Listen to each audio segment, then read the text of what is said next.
Hey friends, happy Monday. Welcome back to another week of What's for Dinner. If you're new here, hello and welcome. I am Taylor. I'm a stay-at-home wife and mom, and I share What's for Dinner videos like this every Monday to hopefully motivate you to cook more for your family and maybe try some new meal ideas. I didn't really try anything new this week. We just had some pretty simple favorites, some recipes I hadn't made in a while, and then I did try, I think, something new with one of the recipes that I make a lot, but it wasn't really like a new recipe. It was just like a new little twist on it because I don't think I've done this yet before, and it turned out really good. So as always, any recipes that I mentioned will be linked in the description box down below. Now let's go ahead and get into this week's What's for Dinner.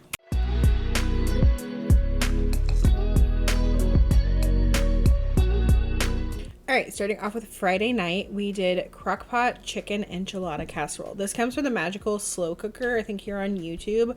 I found this recipe on Pinterest years ago.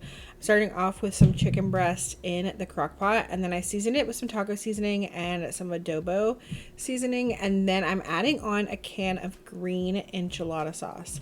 Usually I would do red, and I don't think I've ever tried green in this, and it turned out really, really good. We really liked it. So I definitely think I'll do it again because I almost want to say we preferred it with green versus red. And then I just put a lid on this and I cooked it on low for, I think I did 6 hours. We were gone at the farmer's market like all day. So this was great to come home to. And then all I had to do when I came home was shred up the chicken. And then I took about 10 corn tortillas and cut them into pieces, added that in there with the chicken, give it a good stir, topped it with some cheese, and then let that sit for like 10 minutes. It'll soften the corn tortillas, melt the cheese, and then this is ready to eat. We didn't have anything with this. Sometimes I will do like chips and salsa on the side, or even just like top this with like some lettuce and salsa, tomatoes, sour cream, that kind of thing. But again, I said we had been at the farmer's market for several hours this day. The kids were selling their perler bead creations, and so this was just something quick and easy to come home to. Next up, we had Italian crescent bake. This is a recipe that I like always kind of forget about. I actually have a video of this, like a standalone recipe video for this recipe, and somebody commented on it recently that they tried it and loved it, and I was like, ooh, I want to make that. So I put it on my list of things to make soon. I'm starting off by browning a pound of ground beef, and I'm seasoning it up with whatever you want to season it with. I think I did onion powder, garlic powder, some red pepper flakes, salt, pepper, and then some Italian seasoning, and just cook that up till it's fully browned. And if you have like really fatty meat, you're gonna want to drain off any excess grease. This is really lean stuff that I had from Sam's Club. And so once it was done, then I added in a cup of marinara sauce and just gave that a stir and set it to the side while I prepare my baking dish. I've got a pie plate here. I have greased it with some cooking spray, and then I'm going to lay on 1 tube of crescent rolls. You want to have the points like facing out because you're going to end up like rolling it over the top, and you want to kind of just create a like crust in the bottom of your pan by like overlapping them and flattening them out and pressing them together. And once you've done that, then you can start adding in your filling. So I started off by adding some mozzarella cheese in the bottom, and then topped it with that meat and marinara sauce mixture.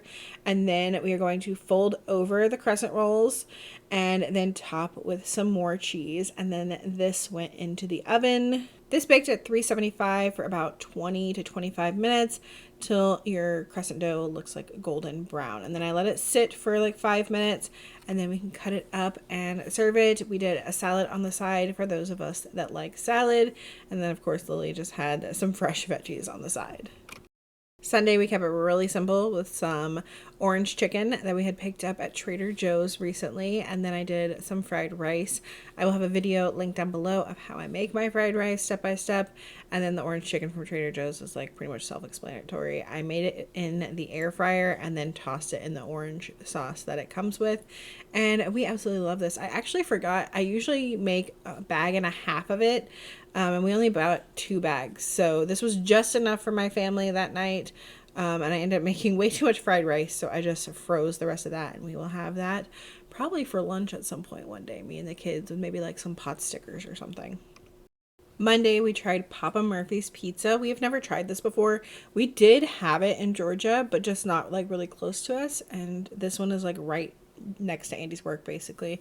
And he had found a coupon for buy one, get one free pizza that was going to expire on the 29th of September. So we were like, let's go ahead and try it.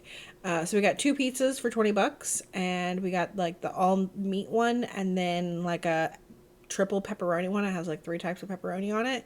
And we got them. They're take and bake pizzas, if you don't know. Baked them at home when we were ready to eat, and had those with some salad, again, for those of us that like salad. It was pretty good pizza.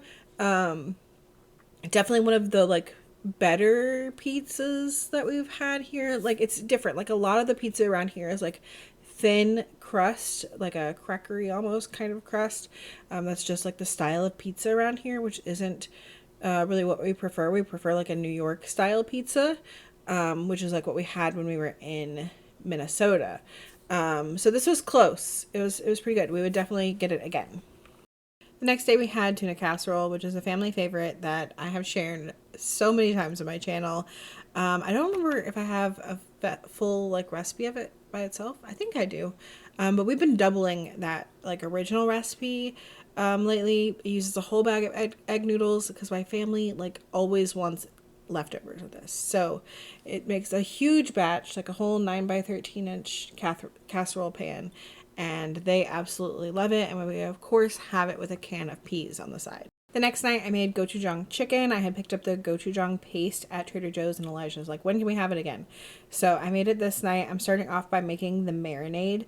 I like to double the marinade because I like a lot of like sauciness.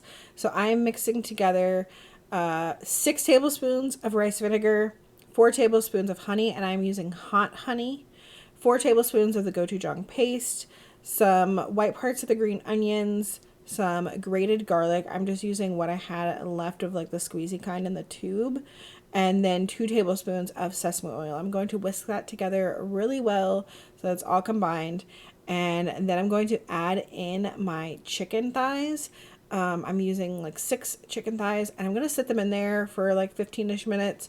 If you have longer, you could let this marinate like all day, but I did not do that. I did it like close to needing to cook this. So I just let it sit in there for like 15 minutes until I was ready to cook it. I like to do it in the air fryer. So I have lined my air fryer basket with some foil so the sauce doesn't like get all over the place, and the chicken can kind of sit in the sauce while it cooks. And I cooked it on about 375 for 20 to 25 minutes, just until those chicken thighs were done. You're going to want to use a digital thermometer and check the internal temperature to make sure that they are fully cooked. And then I just served these on top of some white rice with some steamed broccoli on the side. And then we had the green parts of the green onion on top for those of us that wanted it. And also some of the furikake seasoning. To me, it was kind of like a sushi bowl, even though this one wasn't fish. I like to do the same thing when we do salmon. I just really like the seaweed and sesame seeds on top of it. It's very tasty. And finally, for the last meal of the week, we had sheet pan steak fajitas. We love doing this. It's super easy. I have cut up an onion and a bell pepper and thinly sliced some steak and added all of that to a bowl. And then I have drizzled it with some oil. I'm seasoning it all over with salt and pepper. Then some chili powder, cumin. I did some Szechuan seasoning, and then 2 limes juice. I did that. Gave this all a good stir. Everything was coated really well. And then I just let that sit for about 15 minutes till I was ready to cook it. If you think about it and you can do it earlier in the day, you can definitely do that and just like really let it marinate. But I didn't have that time. So I preheated my oven to 425 and got this on a sheet pan all spread out in a nice thin layer and cooked this for 25 minutes. And then after 25 minutes, I turned on the broil function and I let this broil for about 5 minutes. Everything got a little charred, a little bit crispier. And then we were ready to make some fajitas. I warmed some small flour tortillas. We had whatever anybody wanted for their fajitas. Some wanted cheese, some did not. We, of course, had the peppers and onions in there, some pico, some regular salsa, and then we had cheese dip and chips and salsa on the side. And now it is time for our weekly member shout outs. So thank you to all 20 of you who continue to be channel members and support me and my channel and my family in an additional way. It really means a lot that you guys continue to do that. And if you don't know, you can become a channel member down below for $1.99 next to my name. You should see a join button next to the subscribe button. If you don't, you can go on to like Google Chrome and log into YouTube there, or Safari or Internet Explorer or wherever, and then you should see the join button. For $1.99 you can support me and my channel, and then you get some extra little perks like weekly member shout outs, some behind the scenes pictures, the emojis that are on the screen that I made myself, and do plan to make more. I've just been so busy doing all of the things. But that is down there if you are interested. Again, thank you to my channel members. And that is going to be it for this week's What's for Dinner. If you guys enjoyed it, I hope you will leave me a thumbs up down below, and make sure you subscribe down there if you haven't already. And let me know if you plan on making any of the recipes that I mentioned here today. As always, thank you guys so much for watching, and I will see y'all in the next one. Bye.